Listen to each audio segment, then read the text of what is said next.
पैसे कैसे खर्च करें और कैसे बचाएं? ये एक बहुत ही कॉमन सवाल है और आज मैं आपको इसी सवाल से जुड़ा हुआ एक जवाब देने वाला हूँ। हम जो पैसा कमाते हैं वो मेनली 3 कामों के लिए कमाते हैं। पहला हमारी ज़रूरत या नीड के लिए, दूसरा हमारे शौक या वांट्स के लिए और तीसरा सेविंग्स के लिए। लेकिन कई बार लोग अपनी नीड्स, वांट और सेविंग को प्रॉपरली समझ नहीं पाते और इसकी वजह से वो गलत खर्च कर देते हैं। फिर ना ही वो ठीक से सेविंग कर पाते हैं, ना अपनी ज़रूरतों को पूरा कर पाते हैं और ना ही अपने शौक को पूरा कर पाते हैं। आज मैं आपको एलिजाबेथ वॉरेन की किताब all your worth the ultimate life time money plan से मैं आपको ऐसा सिस्टम बताऊंगा जिसको अपनाकर आप अपनी नीड, वांट और सेविंग को ठीक से मैनेज कर पाएंगे। इस सिस्टम का बेसिक कंसेप्ट सिर्फ इतना है कि आपको अपनी इनकम का 50% अपनी नीड पर खर्च करना है, 30% अपनी वांट्स पर और बचा हुआ 20% अपनी सेविंग पर। इन खर्चों को कैसे इम्प्लीमेंट करना है वो मैं आपको आगे बताता हूँ। सबसे पहले बात करें नीड या ज़रूरतों की, तो इसमें आप उन खर्चों को शामिल कर लीजिए जो ज़रूरी हैं और उन खर्चों के बिना आपका काम नहीं चल सकता। नीड में आप अपने बच्चे की स्कूल फीस रख सकते हैं, घर का राशन रख सकते हैं, बिजली का बिल रख सकते हैं, घर का किराया या EMI रख सकते हैं, मोबाइल का बिल, गाड़ी का पेट्रोल, बस का किराया, हेल्थ इंश्योरेंस या इस जैसी ही दूसरी ज़रूरतें रख सकते हैं जिनका कोई भी अल्टरनेटिव नहीं है। आप अपनी ज़रूरतों को कैलकुलेट करिए और कोशिश करिए कि उन सारी ज़रूरतों को आप अपनी मंथली इनकम के 50% के दायरे में लेकर आ जाएं। अगर आप एक कंफर्टेबल लाइफ जीना चाहते हैं तो ये बहुत ज़रूरी है।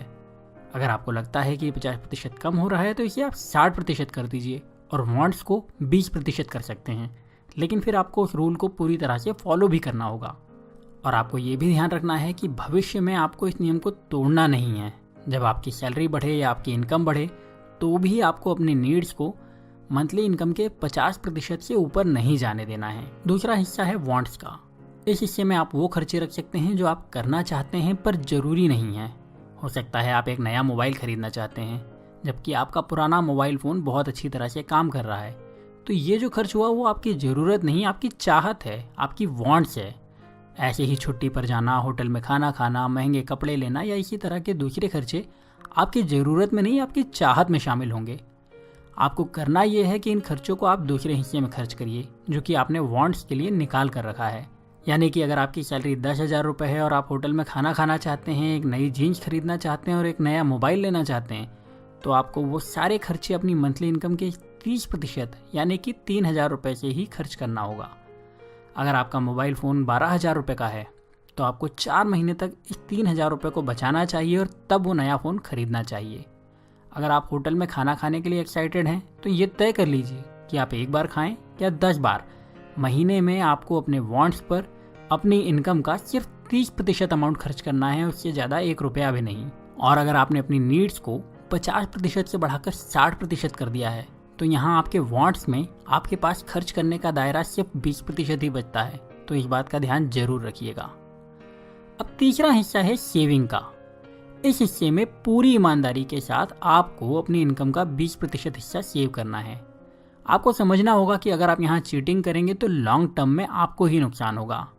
आई एम श्योर आप ऐसा नहीं चाहेंगे, तो ज़रूरी है कि आप अपनी सेविंग को पूरी ईमानदारी से करें। इस सेविंग में कम से कम 10% पैसे आप कैश में जमा करिए और बाकी 10% पैसे को आप शेयर में लगा सकते हैं, इन्वेस्ट कर सकते हैं या कुछ और जगह खर्च कर सकते हैं। लेकिन ये तय कर लीजिए कि आप किसी भी हालत में 20% पैसा हमें बचाना ही बचाना है।